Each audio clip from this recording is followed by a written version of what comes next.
Welcome back to See Eye to Eye. I'm Monica Holt.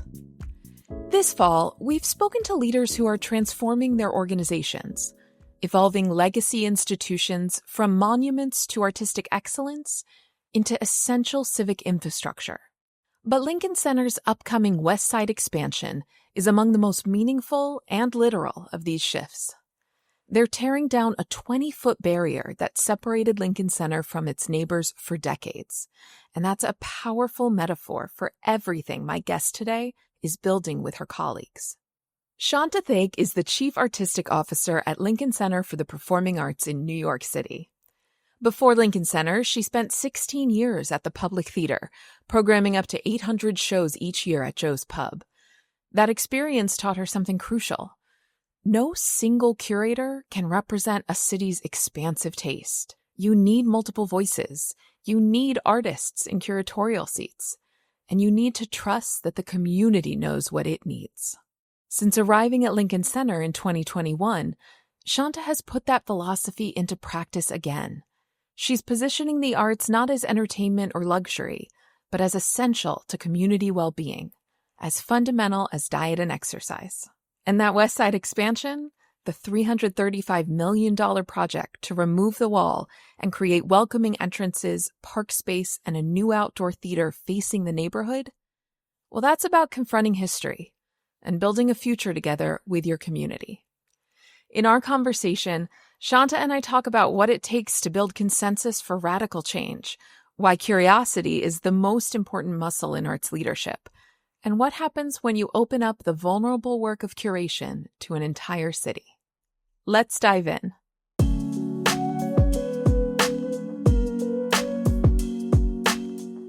Shanta Thake, welcome to See Eye to Eye. Thank you so much for being here. It's so good to see you.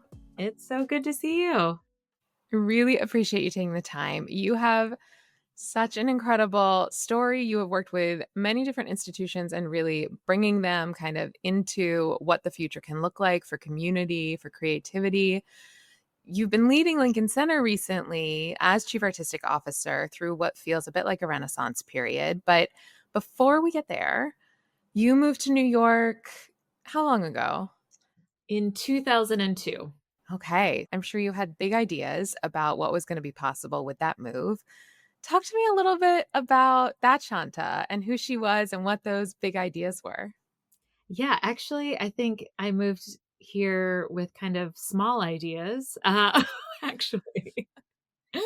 I remember I moved to New York to be an actress. I really thought that was my path. I had gone to school for theater and also had a degree in management, but I thought that was totally useless because obviously I was going to come and be famous very quickly. And I told my mom when I moved that what I really wanted was to find a way to get as many free tickets as I could and to find my bar. Those were like my two things. All right. Woman with goals. We love to see it. And that was really, I think, a driver for how I found my way through the city for those first months, and was very prescient because I did end up landing at the Public Theater very shortly after I moved. And that offered me both. It offered me access to a lot of free tickets to a lot of shows around the city and also a bar, which was Joe's Pub right downstairs. So those were my goals and I achieved them, luckily. I love that. I mean, you're starting to talk about it already. So Public Theater, you had quite a career there. Will you walk us through what the experience was coming into the organization for the first time and then how you grew across the years that you were there? Yeah, absolutely. I mean, the Public is an incredible, incredible place with an amazing history. And I landed there really serendipitously, really 10 days after I moved to the city and as an intern. But they didn't have really a defined internship program. It was very fast and loose there. It was, I don't think there were any other interns. I think I was the intern program when I came, but it was because I had shown my headshots to this man, James King, who had been the general manager there. And he was like, oh, yeah, these are great. And George Wolfe is looking for a second assistant in his office. So I went in and interviewed and started the day after. It was amazing. I mean, George Wolfe was such a hero of mine. I had seen Bringing the Noise, Bringing the Funk on Broadway when I had visited New York and was obsessed, and, is one of the true great creators of our time. And so I got to hang out in George's office for 6 months, and I worked there as an intern, but I loved being there. I mean, I never wanted to leave to go to auditions. I always wanted to stay in the office. He always had amazing people coming by and hanging out, Rosie Perez and Jimmy Smits and Mos Def and Jeffrey Wright. I mean, these were people just coming by and hanging out. And he was working on a number of amazing shows at the time, including Top Dog Underdog, Elaine Stritch at Liberty, Radiant Baby. These were all happening at the same time when I was there. And so, to leave to go audition to be in some horrible show, it's like, why would I want to be a part of that when I can be a part of this? So I really stopped auditioning, but then I also really needed health insurance. Sure. And A so, classic tale. yeah.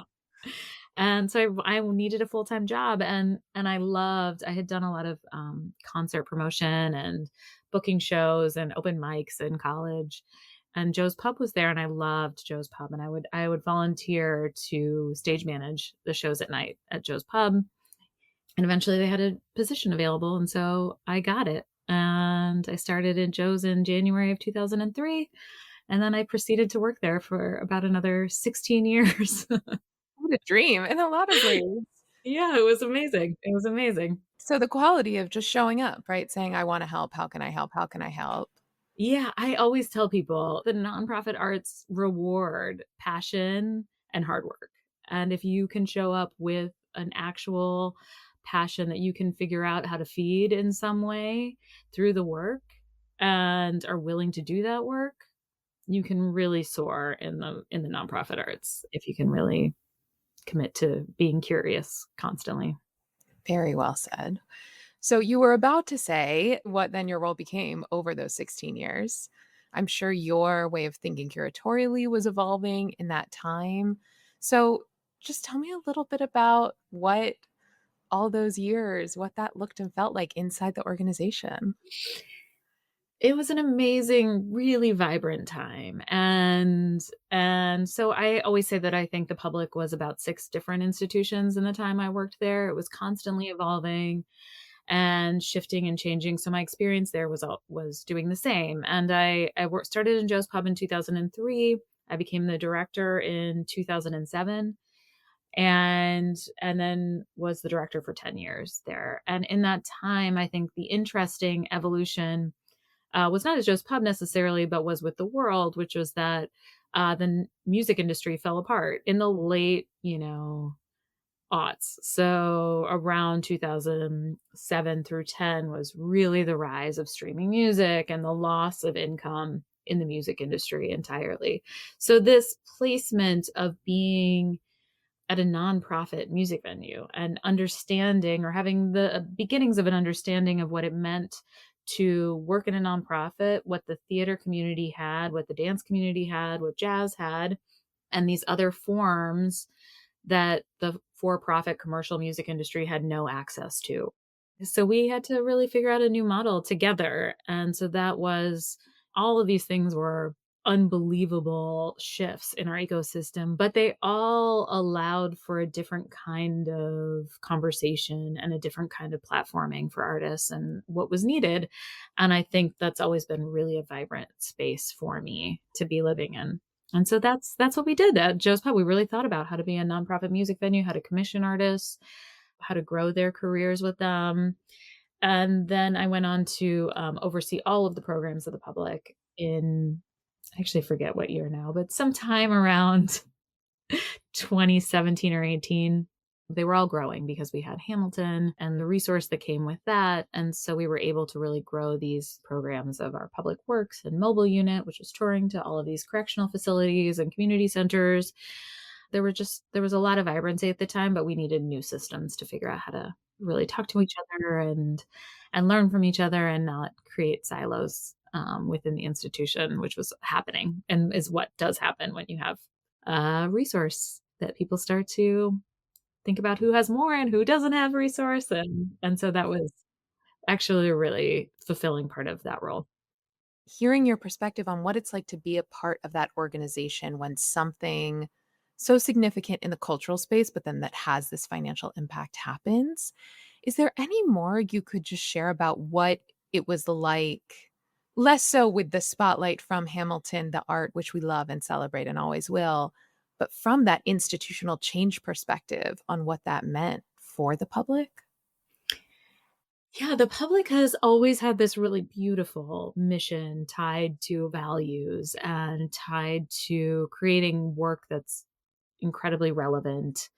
And the programs of the public are sort of the tentacles of the public that are in different kinds of relationships that actually a season of shows can't have, but still hold these values, but, sort of take little slices of who the public is out into the world in various ways.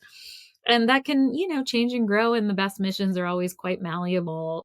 But at that time, it really felt like this world of possibility, that really, because of this, one, we have to shepherd it very carefully because we've also been through this cycle before of having chorus line and having hair. And, the public has been on that roller coaster for a long time.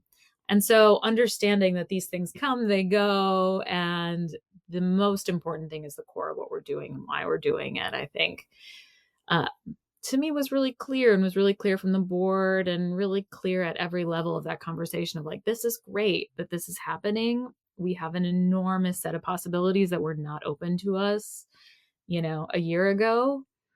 And we can't lose track. We can't get ahead of our skis. We can't do all of these things that are very easy to do when you have, just an enormous influx of cash. And you also have a lot more people that wanna have meetings with you, you know? Well, I'm sure.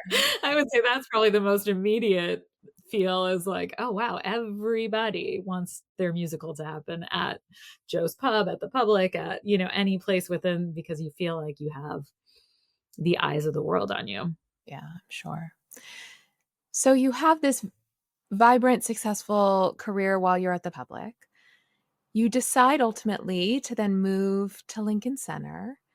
I would say at surface level, those are two organizations that have very different outward appearances, right? Public, I have known, others have known bold, accessible work, really kind of in the trenches with creatives moving in their ascendancy and beyond. And Lincoln Center, I think, has felt to many at times like more of a monument to high culture just by the nature of the plaza, the Met, the ballet companies that find their home in that space as well. How did you approach that transition and kind of navigating assumptions, but also bringing with you this desire to bridge that kind of different institutional culture? I think the timing is that I, came in 2021. So the idea of what anything was so hazy for all of us, and what anything could be, and this demand of our institutions internally and externally to meet a different kind of moment was felt in every day. And we felt that at the Public every day. We felt that, in the news, and but this idea that, okay, you're a arts organization in the center of my city. What have you done for me? Why do you have tax exempt status? Who are you serving? Why? What are the stories on your stages? I mean, these were the questions that were coming up every day in staff meetings, in our paper. And so this onslaught of a different kind of question and a different kind of request from our nonprofit arts, I think, of showing up in a different way for our communities was really very present. Lincoln Center actually in 2019 had adopted a new strategic plan and was about, okay, let's shift the way we do our work to support the resident arts organizations on campus. Let's focus on access and innovation. So I don't think I would have been hired into a different kind of institution than one that was focused on those.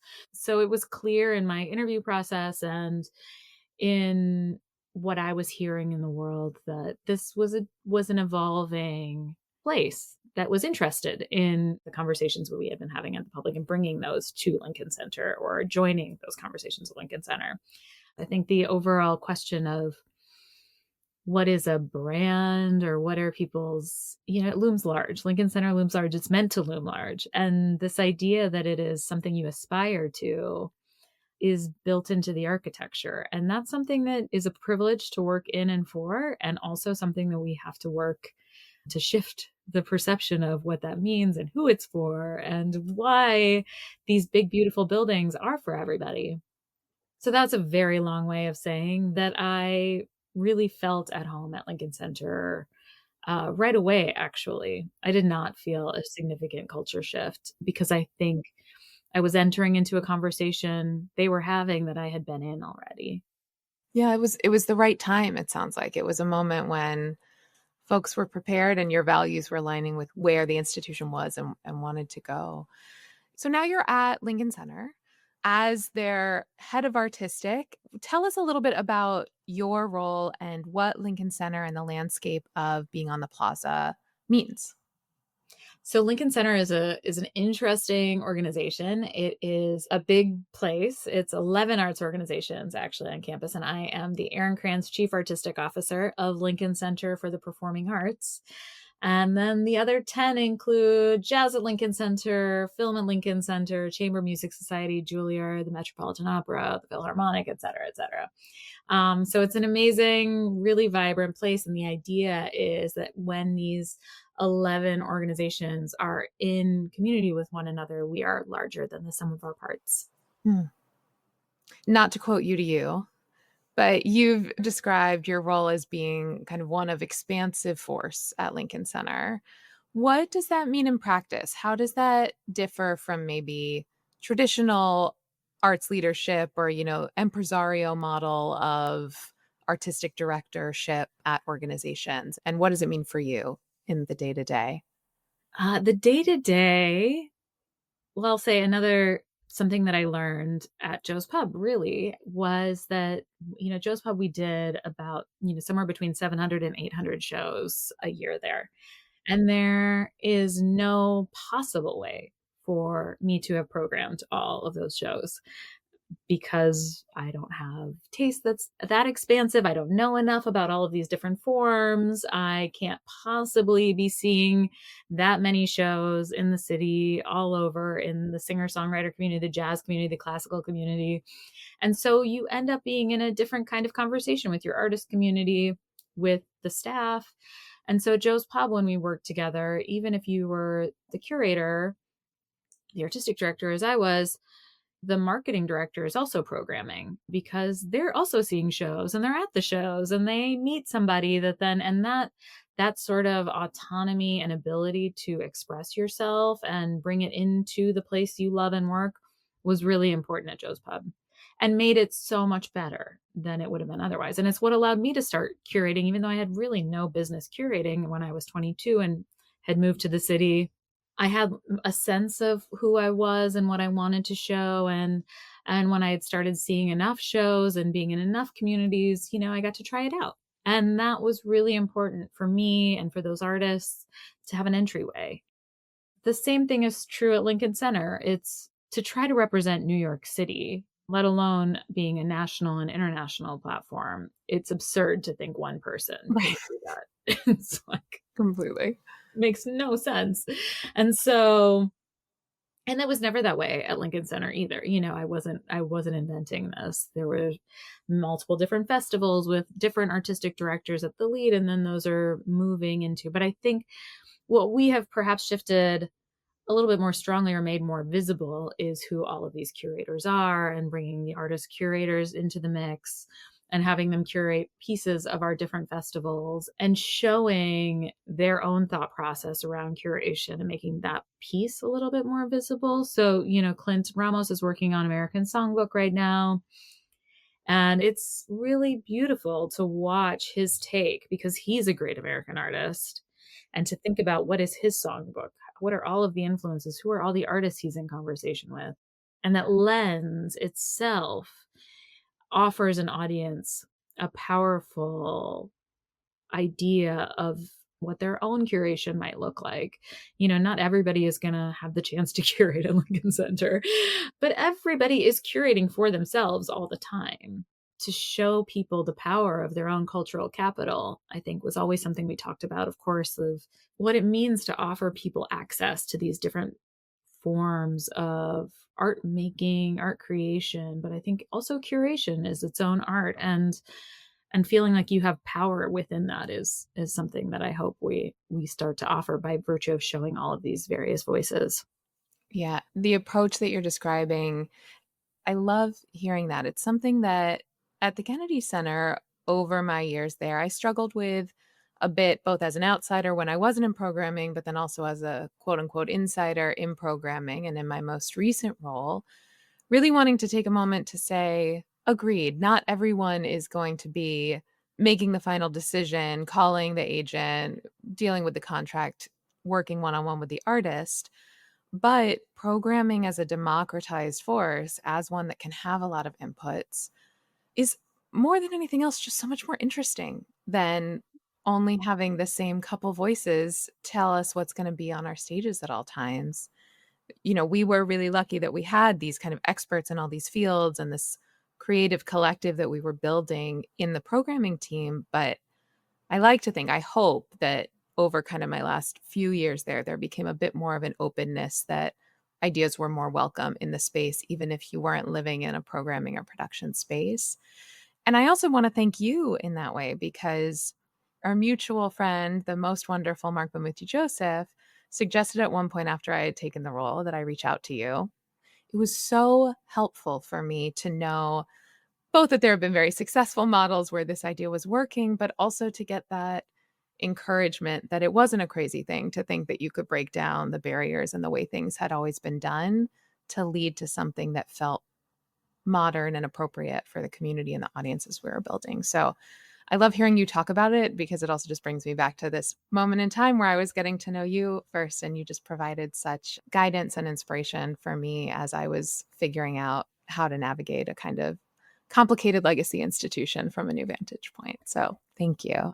That's very kind. I had always looked at Kennedy Center as well as this model of taking these artist voices and putting them directly into the conversation and trusting our artists to lead us, and for institutions always to be in the back seat of that. And what a beautiful, vulnerable place that is for an institution, actually. And to extend that to others, I think you do get a sense of how much stronger it makes you. The more questions you ask, the more curious you become, the more you learn. And when we were making changes to programming and getting a lot of feedback around what people felt like they were missing and not seeing, that's really important because what all of us are doing is trying to create a space for belonging and for people to see themselves here.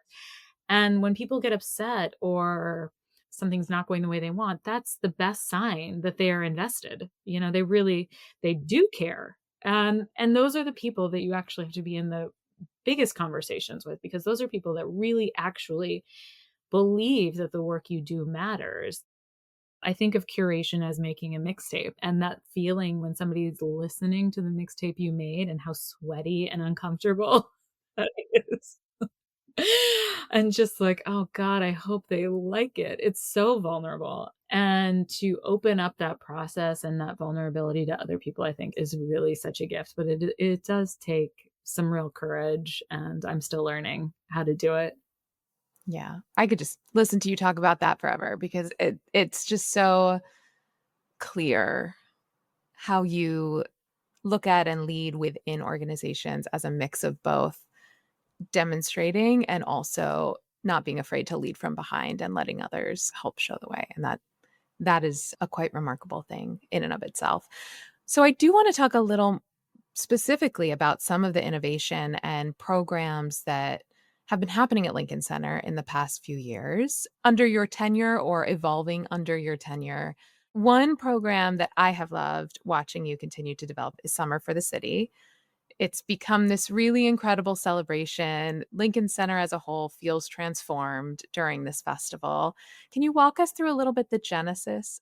Honestly, it started before I got there, which was with Restart Stages, which had started really in summer of 21 and was, prime pandemic time, really, and figuring out how we gather again.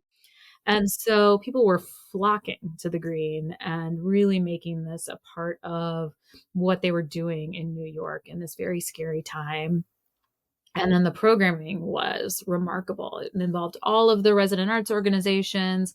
They really talked about it as turning Lincoln Center inside out, and bringing what was the best from around campus and the city. And so it laid a different kind of groundwork for what was possible at Lincoln Center and what was possible in the summer.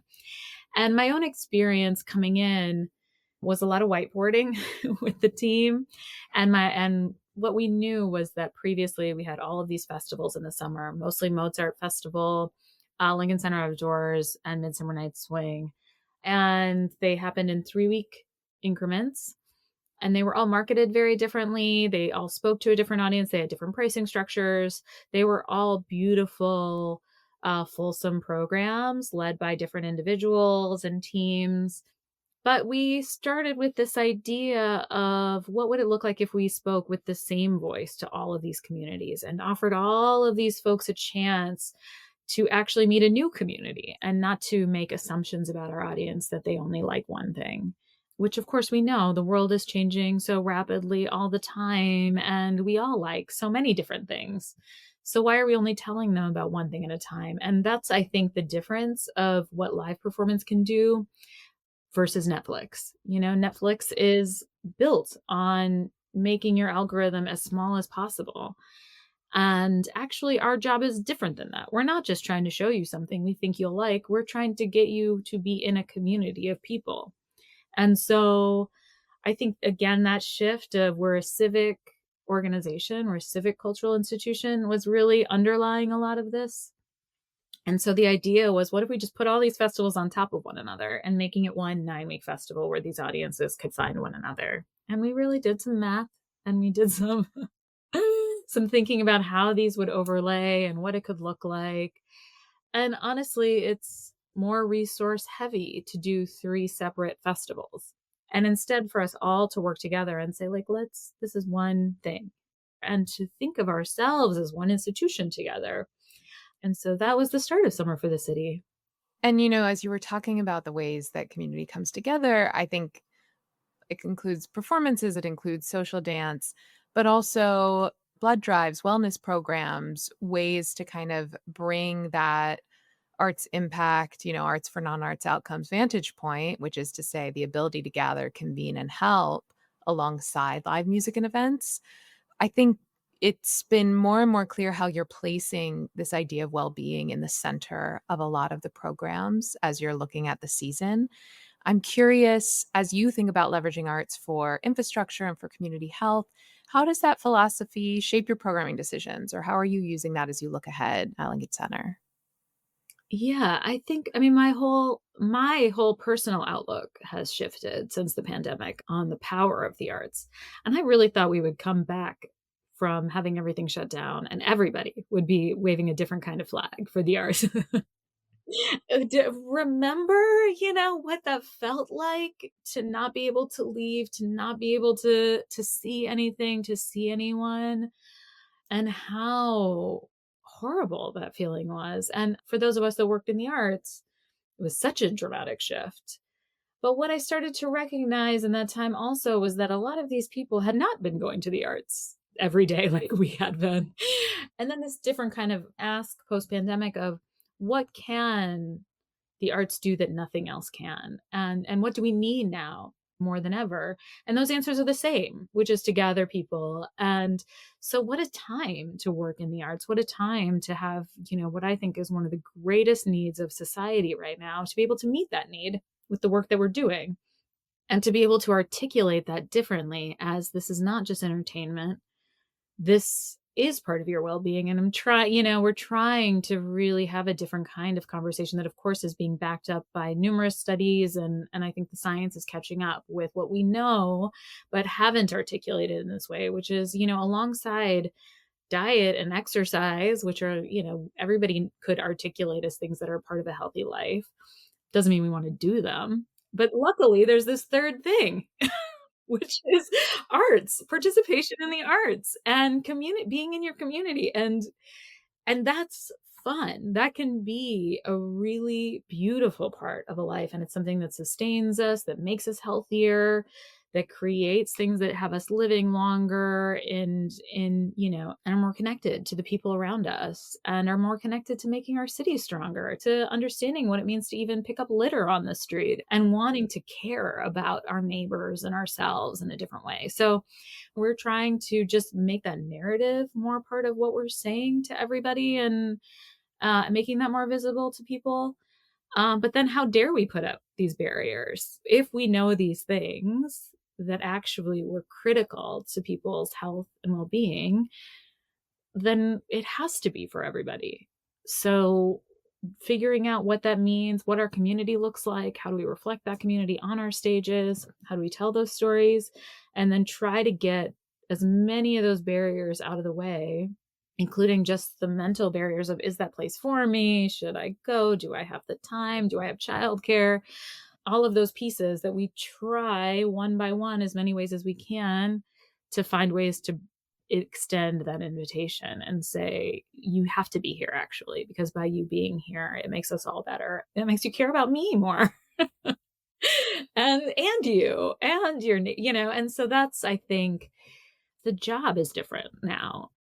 Yeah, and really that connection and that relationship being an outcome of this deep community work, building empathy together, as you were saying, it's so important. You were talking a little bit about barriers and how we remove them in that sense, which does provide a natural transition for me to ask you a little bit about the West Side expansion. Can you just talk us through a little bit about what that project is and the conversations that led to that moment of deciding to move forward? Yeah, it's such a beautiful project. And it's part of this how curiosity gets rewarded conversation. And I think asking ourselves different questions about our city, our history, what role does Lincoln Center have to play? What role have we played? And questioning some of these deep held assumptions and histories, written histories of, thank goodness Lincoln Center was built, it cleared the slum. And then asking a different kind of conversation of, like, who lived here? what what must that have been like, to have your home destroyed for the creation of not just Lincoln Center, but the Lincoln Center neighborhood, Fordham University, multiple other things in, under the banner of urban renewal, and what is lost when progress comes, and just asking a different set of questions. And of course, when you start asking those questions, you realize that, of course, there's plenty of people who've been asking those questions all along and illuminating those histories. We just haven't necessarily foregrounded their experience. So we started learning about James P. Johnson and Thelonious Monk, who lived in the neighborhood, and, just this idea of what had been created in this space. So all of these beautiful histories that you start to learn about and think, wow, this makes us stronger, actually, because this shows that this has always been a place for the arts. This has always been a neighborhood that has held a vibrant arts community. And now Lincoln Center is the embodiment of that currently. However, in the creation of Lincoln Center, and of course the destruction of a portion of this neighborhood, we lost things. We're also telling a new story, and that story was one of excellence, of holding the Western canon, and certainly the Western classical canon, of all of these great arts organizations coming together. And in the building of these buildings, built a wall on the West Side. And notably, on the west side of campus, there is NYCHA Housing, which is the Housing Authority's apartment subsidized housing building, and is a different income bracket than what is to our east and in what is the Upper West Side, and a wealthier group of individuals that live and benefit from having Lincoln Center in their neighborhood. But on the west side, we have this wall, I think 20 feet tall at its height, And then, of course, the back of the Metropolitan Opera, our loading docks, our parking garage entrances. And it's like one of the least welcoming. You would never know. You could be on that side of campus and never know that there Yeah. was Lincoln Center on the other side.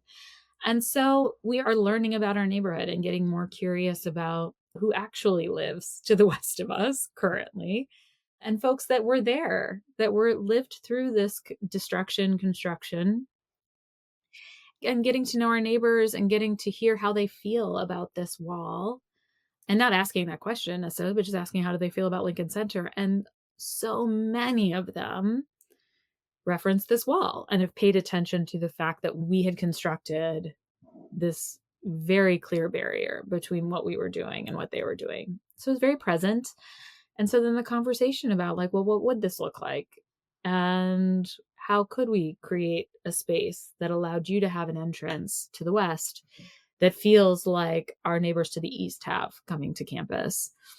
And then that began, once you start to unravel those threads, you get answers and you have to be ready for those answers. And luckily, we were ready for those answers, which were we love having performance here. We definitely want performance to stay here, but we want to have a beautiful park.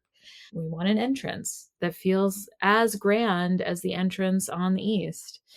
And so we worked with the community and thousands of interviews and focus groups and community leaders and board meetings. And it's not a simple project, but it's been a really beautiful process so far. And we break ground next year. And it's a natural extension of a lot of what you have been talking about in terms of how you are building what programming looks like for the future, how you are creating more authentic ways for community to gather in ways that are good and healthy for them. How are you building consensus when it comes to creating significant change in an institution that has some really deep traditions and supporters of those deep traditions? Essentially, at some level, hopefully the mission level, everybody's bought in to some idea of what this place is.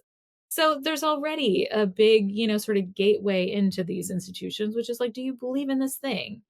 Whether you're working in the cafeteria or the box office or in marketing or in programming, there's like a sense of like, it's not about me. It's about this thing. And I want to be a part of that thing.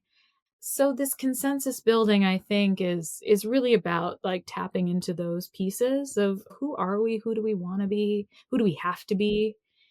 And that takes trust, it takes time, but there are some very clear core pieces. And that's where we start. And we just keep going back to those. What do we want our audience to feel like when they arrive here? What do we want them? How do we want them to leave? What do we want them to do?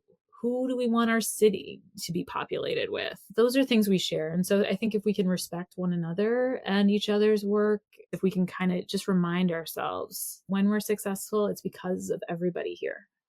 That makes sense. Going back to the West Side expansion for a second, talking about how the community, as you were having these conversations, made it clear that a park is something that would be important to them. I think that's such a good kind of very in the weeds question is how do you translate community input without losing the essence of what people are asking for, but still understanding what the boundaries you have to have from your position and resources are too? How do you look at that balance? There's somewhere in between where you're listening for the core of what people want. And, you're not going to have a talent show for community members every week, but you are going to find a way to lift up the voices of people from the neighborhood. You are going to find a way to make sure that people also know what you're doing. I mean, I think it's very easy to critique a program or say, like, you're not doing anything that speaks to me if you never go to anything. And so finding the like path for people to really understand these are the three things we really want you at. And once you've seen those, tell us like what spoke to you, what was it about those that felt important to you, and what didn't, or what would you imagine when you come to the park 3 years from now would be something that you'd want to feel when you leave, or imagine for yourself when you'd want to leave. And just build those into what we see in the world and what our artists are telling us. And I always feel like artists are 1,000 feet ahead of us all the time, noticing and paying attention to and seeing where the gaps are. And so, somewhere in between all of that listening, you're trying to create a season of work, the right platforms, the right things that make sense on these platforms that reflect those conversations. Right. That's good fodder for us to all think about a little bit more as we're looking at how we're planning seasons and what we're bringing forward. Looking ahead, what is keeping you energized as you're thinking about what comes next and what you're building towards? I do feel like our artists always keep me energized, and grounding ourselves in the work on our stages and thinking through things together, and using the opportunities that we are together to be in conversation, to not just sit in your seat and leave at the end of the show and get back on the train, but really use these moments, these precious moments we have of sitting without our phones in our hands, to really think into what we want for ourselves, what we want for our city, what we want for our kids, what we want for our grown-ups, and how do we imagine our place within that is a real gift. I mean, the things we're thinking about a lot are, like you said, well-being is really centered in our work going forward, and that conversation. How do we make that more visible? I think the conversation around technology and artists in technology and what they're making, and how to create a human-centered approach to technology is something I'm really excited about. I think technology overall is, for me, a scary place where I feel like I don't quite know what's happening, and who and how it works and how I'm going to use it even. So I feel like this idea that we have the ability to make real change, that we have ability to shape technology, that this is not something that needs to be done to us, that can be a tool for us, and that there are amazing ways that we can look at the world that we just haven't had access to before also. You're staying curious and you're inviting more conversation and this idea of how do you build the shared future between things that scare some of us we don't know about and have artists be the connector between these different languages. What are your hopes for the kind of rising generation of arts leaders as you're looking at the field ahead?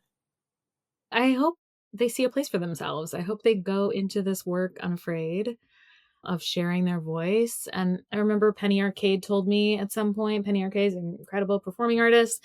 And I was sitting in one of her shows, a sound check, and she said to me, all of these men have been curating for years. Like, why not you? Why not you? Why not your voice? And I was like, huh. Like, and she was like, I see you at all the shows. I see you doing these things. Like, why don't you just do it? Just do it. And so I think, why not you? Yeah, why not you? We will be that voice for whoever is listening Yeah. to say, why not you? I hope people have the real confidence in their point of view in the world. But certainly, if you want to go into arts administration in any context, why not you? Why you absolutely. I hope this field continues to be a place, or becomes a place, where people's curiosity will be rewarded. And that is the gift of working in arts admin if we do it right. Thank you for that. Okay, we're here. Quick fire culture. If you could go back in time, what's one performance or event or concert that you would have wanted to be present at? Of course, there's like the Queen at Live Aid moments Yeah, of, for sure. I would have loved to see Freddie Mercury perform. I also only saw Prince perform once, and I would love to go back and just go to every single tour he ever did. I was also thinking, I wish that I had been able to see. My grandmother was a Kathakali singer. I wish I had ever seen her perform in a professional context. My grandfather played with this symphony, his local symphony in Missouri, and I never saw him perform there, even though he was performing in it while I was alive. And I really wish I would have seen him perform in his local symphony. Yeah. I feel like those are the things that if I could go anywhere in time, I would have loved to see my grandparents performing. What a great answer. What a great answer. Also, what great roots. What is a free resource in any field that you think everyone should be checking out or availing themselves of? So Citizen University is working on this thing. I love Citizen University. I've worked with them a couple of times. They do these amazing gatherings of leaders from all sides of the political spectrum, really around how to ground yourself in a civic practice. And they're working on something now. They did something with the New York Times that they're thinking about these walks, these culture walks, just to walk around your neighborhood and a walk around the neighborhood next to your neighborhood and asking yourself like a series of questions around, why is this set up this way? What kind of people are here? What kind of people aren't here? Where are the grocery stores? Where's the art center? Where is the movie theater? What is available to me in this place? What's not available to me in this place? And I think, again, this curiosity about the sort of world that we walk through every day is so available to us. And yet I think we're like, listening to our podcasts and getting to work as fast as we can, or staying in our apartment as long as we can. But I love this idea, and I think they're working on something that will come out in the next little bit of like a guided set of questions, but I'm sure you can find similar things. I love the idea of just having a set of real questions you want to ask yourself and going for a walk around your neighborhood. That's wonderful advice. And then finally, our see eye to eye moment. If you could broadcast one message to executive directors, leadership teams, boards, and the staff of thousands of arts organizations right now, what would that message be today? My message to everyone is to participate, to find a way to participate. I tell my staff, you should be on a board. If you're not on a board, then figure out what other nonprofit you love and start going more regularly, and then figure out how to be on the board, because I guarantee you they'll put you on that board. And just find a way to give to your community. Even if you think you have nothing to give, there is a way for you to mentor, for you to be a part of something. And I think this time demands that you participate. You really have to find a way that you can't just hole up into your own life and wait for things to be done to you or for you. This is really about you knowing a different kind of depth of who you are by virtue of what kind of environment you're in. And a great arts worker is somebody that has a whole life that is fulfilled, that has some other part of their life, that they're not just getting up, going to work, and then going home, or seeing a show and then going home, but they have other pieces that define them. And that, I think, is really critical in this time. Thank you.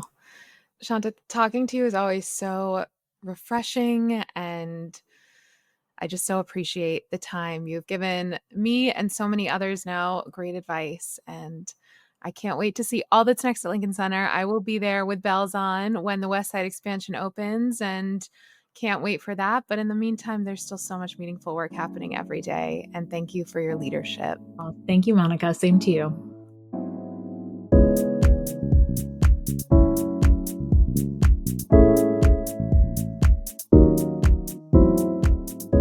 Thank you for listening to See Eye to Eye with Monica Holt. If you enjoyed today's conversation, please take a moment to rate us or leave a review. A nice comment goes a long way in helping other people discover the show and hear from leaders in the arts and beyond.